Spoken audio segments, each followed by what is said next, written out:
Hi everyone, welcome to today's video. If you didn't check out our last one, we interviewed Tosh. He is the rep for Avrame Canada.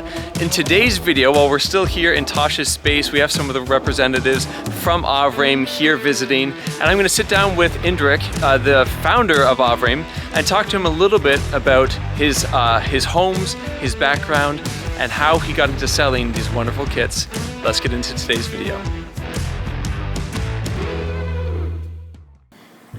Well, Indrek, it's so nice to finally meet you, and I'm currently building one of your Avrame kit homes, and I have some questions that I'd love to ask you. And the first one is, how did Avrame get all started, and how long have you been doing the Avrame kit homes for?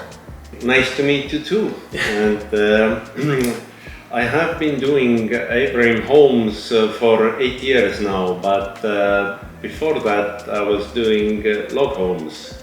Bit more than 15 years. So I started in 1998, and by education I'm a builder, so I know the trade.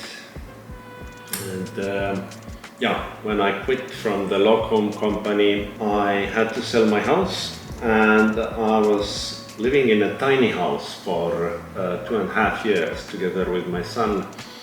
And all these 2.5 years I was thinking, what could I build so I don't have to go too deep into debt again? And I found A-frames. They've been around for a long time, starting from 50s, 60s here in North America. But they kind of died out because they were not very well insulated. Back then in 50s, 60s, people used mostly loose insulation materials like peat and sawdust and stuff like that. And it's okay if you have a vertical cavity in the wall or horizontal ceiling, but it's tricky when you have diagonal cavity like this. So you had a lot of gaps and stuff, so they were really not very warm houses. So people didn't like them anymore. But now I saw an opportunity, as modern insulation materials are really good. So it's no problem to fill the diagonal cavity. Right. And yeah. So I built the first one for myself in 2016, and I thought that if it turns out good, I will start offering it to other people as well. And it did turn out I'm good. thankful that you did. So you mentioned that you had experience in building log homes and that you're like a seasoned builder. When you made that first A-frame house, you said if it works out, you'll maybe sell it. What was your main motivation though? Was it you're a builder and you wanted to make something for yourself, or was it more business motivated? Which side were you leaning toward? Well, I guess it was more business oriented because, as said, I was 15 years in business of log homes. We also did some timber element homes, and you know, I'm from Estonia, and this kit home thing is it's like a coffee for Colombia. You know, it's our thing. That's what we do in Estonia. And mostly for exports. Also with the log homes, we sold to Japan, China, France, in many countries. And yeah, so it was like a logical choice. Some of my friends have asked me something, hey, how can you sell a kit home to Korea? I said, well, I have to, because that's the only thing I know what to do. Yeah, I don't know any other work. Right. So it was both. It was that you have a lot of experience with building, but you saw an opportunity specifically in the Estonian business market that you could manufacture these kits and send them all around the world. Yes. Yeah. Exactly. So we're sitting inside of an Avrame Trio 132, I believe it is. Yes. How did the first prototype differ from what we're currently sitting in right now? Well, the main difference technically is the triangle. This one is 9 by 9 by 9 meters. First I did 8 by 8 by 8. Okay. equilateral triangle, but it was a bit too tight.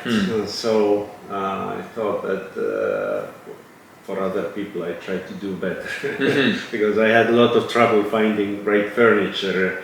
Here, this knee wall around, however you call it, it's 1.6 meters. In my house, it's I think it's 1 meter. And pretty low. Yeah, it's pretty low, and it's really hard to find furniture. Right. Yeah. So that was this is for the Trio series, but there's other types of A-frame models that you also offer. And so when did those get brought onto the market too? Well, actually, from the very start, I had a sort of vision. I knew from the past what type of buildings people are looking for in terms of their function or usage. So we have A-frame buildings. We have, I think, 13 models. Yes, 13. So starting from a very little, like a garden shed or sauna house, and up to the Trio 150, which is a 4-bedroom proper home. Right. And a number in between. We have Solo series, which are 4-meter triangles, and Duo series, which are 5.7-meter triangles.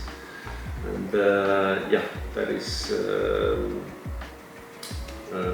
3 triangle types and then different length. Right. Trio 132 means it's 13.2 meters long. Oh, okay. And we can add or subtract these triangles as the customer needs. Right. So however big you want your house to be, you can choose to extend it longer. Yeah. Or I've seen here, even with a dormer, you can extend a little bit to the side too if you'd like to. Yes, and with the dormers we can connect 2 houses side by side, or connect 1 Trio and 1 Duo. We have done this type of homes too. And lengthwise, you can go endlessly. We just yesterday we visited a house here, Trio 200. Wow. This is 20 meters long. Wow, very interesting. So since your company has started, how many Avrame homes have been built worldwide so far? A bit over 300. Wow. Yeah. Wow, a bit over 300. And you said your first one that you built for yourself was in 2016. Yes. Wow, I don't know a lot about building, but I would say that that's a pretty big accomplishment to have that many kits being bought all around the world. Well, that's the beauty with kit homes. You can do them way quicker than regular homes. Right. How many countries are you in? Do you know that number? I think it was 26, if I well remember. But something close to that, though. Yeah, my memory is very good, but very short. Yeah. So over the years, what would you say are some of the biggest improvements that you've seen in the homes? Whether it's in the construction, the materials that are offered, the plans, the designs. What are some of the biggest improvements that have been made over the years? Oh, that would be a long list, because that's the reason why we came to Canada. We visit our customers, and we try to talk to the builders, and I always say to builders, give me the negatives, because we get a lot of praise. It's nice, gives you a good warm feeling, but you need to be humbled sometimes too. No, the negatives are the ones. This is the information you need to improve. If you don't know what you are doing wrong, you can't correct yourself, right? Right. So we talk to our representatives, the end users, the customers, the builders, about the drawings, about quite everything, and we always talk to them. Give us the bad ones. What didn't you like? And then we write them down. We go back home and we try to improve our drawings. I think 3 years ago we went to 3D drawings, and you have ones too. It's much easier to read. Absolutely. And in terms of materials, we use more glue laminated wood now, which is more stable, especially in warmer countries we will have a upcoming project in Saudi Arabia. Well, you can't use massive wood really because with the very strong sunlight they tend to twist a little bit. Yeah. So the beams are like LVL, like laminated beams. Oh, okay. Very cool. So we were just speaking a little bit about the materials. Where do you get all your materials from, and how do you go when? I'm sure that there's a large market of places you can get the materials, from the lumber to the windows and doors to the steel. How do you choose what companies to put on your product, on your premium homes like this? Well, there are basically two criteria. First is their warranty policy. Because small companies may be cheaper sometimes, but if their warranty is just words on paper, we can't use them, because if we ship from Estonia to Canada, let's say something is wrong with a window or glue lamp beam or whatever, and we need to replace it, we need to do it fast. Right. Because we do get things wrong sometimes. Everybody does. If you're shipping things across the ocean, there's likely something could go wrong. Not only on shipping, but we can sometimes make mistakes in manufacturing as well, and our partners, they do their set of mistakes, but nobody's perfect. No. Yeah. But if something happened, it has to be corrected. Right. So this warranty policy is like really important. And second thing is innovation. We choose partners who like to innovate and improve, like we do. Because our kit consists of work of many companies, and if they are different than we are, it's not a good match. Right. So if someone wanted to build an Avrame home, what would you say are the steps that they need to take to actually make that dream come true? Well, just one word: planning. Plan ahead. Finances, land, paperwork. If this part is done well, ordering the kit, shipping and assembling it, that can be a smooth process. But if you skip the steps in planning processes, and let's say you are building and government officials come and say, hey, you are missing a paper, stop the building, and then your subcontractors go away to take other jobs, it can be a mess. Right. Really. Yeah. And you have, I remember, you have a lot of resources on your website to help with the planning process, and so maybe that could even be a first step, is visit the website. Yeah, really, visit our website, check out our resources. We have plenty, some of them free, some of them paid, but we have a lot of resources to help people. And our YouTube channel, definitely. We produce videos to help people, not just to show off how good our homes are, but to educate people how to do it right. So I know that in the past, at least, you lived off grid. So I have a question for you. Are you still living off grid? And then a follow-up question would be, if someone is currently living somewhere where they're on the grid, whether they're in a city or in in a town where they're tied into electricity and water and everything, what do you think are some of the key steps to move toward an off-grid lifestyle? And then maybe a second question would be, what are some of the difficulties, and how would you best overcome them moving toward an off-grid lifestyle? Yes, I still live off-grid. You do so, okay. And I enjoy it, and I would never go back. The main thing, if you want to move off-grid, is again a lot of planning. The main difference between living off-grid and on-grid is if you produce your energy and water and everything on site, you are limited by your own production. Right. And in terms of energy, like battery packs, you just can't buy any appliances. Right. You need to choose the most economical ones. Again, planning. Planning. Again, yeah. And